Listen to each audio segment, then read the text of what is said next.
सोनाली फोगाट की मौत के बाद उसकी बेटी को भी कोई खतरा है? किस तरह से सुधीर के कब्ज़े में, उसके जाल में सोनाली फंसी हुई थी? इन सारी बातों पर हम बात करेंगे सोनाली फोगाट के सबसे करीबी रहे, उनके राजदार रहे छोटू बेनीवाल से। छोटू बेनीवाल लंबे समय से उनके साथ थे और इनकी कई बार पीए सुधीर सांगवान से तू में भी हुई थी। उस सारी बातों पर आज खुलासा करेंगे। आप मेरे साथ बने रहिए। मैं आपका दोस्त करमपाल। चैनल को सब्सक्राइब करें, वीडियो को शेयर करें। अब बात करते हैं। भाई साहब नमस्कार। नमस्कार करमपाल।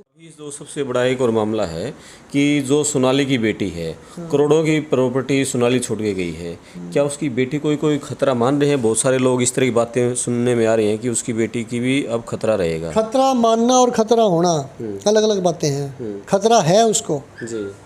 और ये जो इसने ऐसी घटना कर दी उसके साथ भी हो जाए तो कोई बड़ी बात नहीं। मैं तो पहले ही बता रहा हूँ आज ही।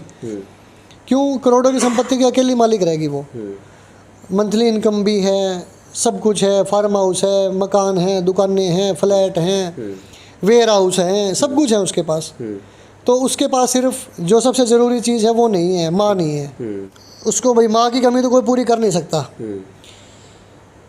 बाकी सारी चीज़ें उसके पास। बिल्कुल। और खतरा सबसे ज़्यादा उसी के पास है खतरा। सोनाली को तो चलो 3 साल में कर पाया वो भी गोवा ले जाके। ये तो बच्ची है, क्या पता कब क्या हो जाए इसके साथ।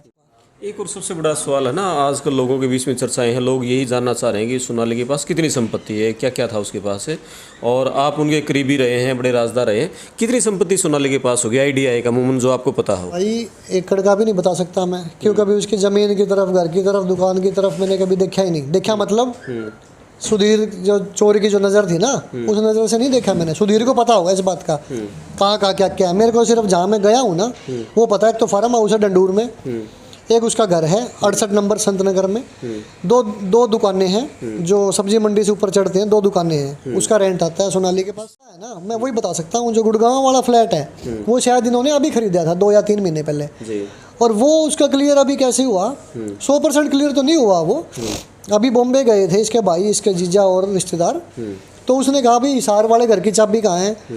तो गंजे ने कहा गुड़गांव फ्लैट में पड़ी है। तो उन्होंने कहा गुड़गांव फ्लैट की चाबी दे। तो बोला तुम के मांगो, उसमें वो तो मेरा है।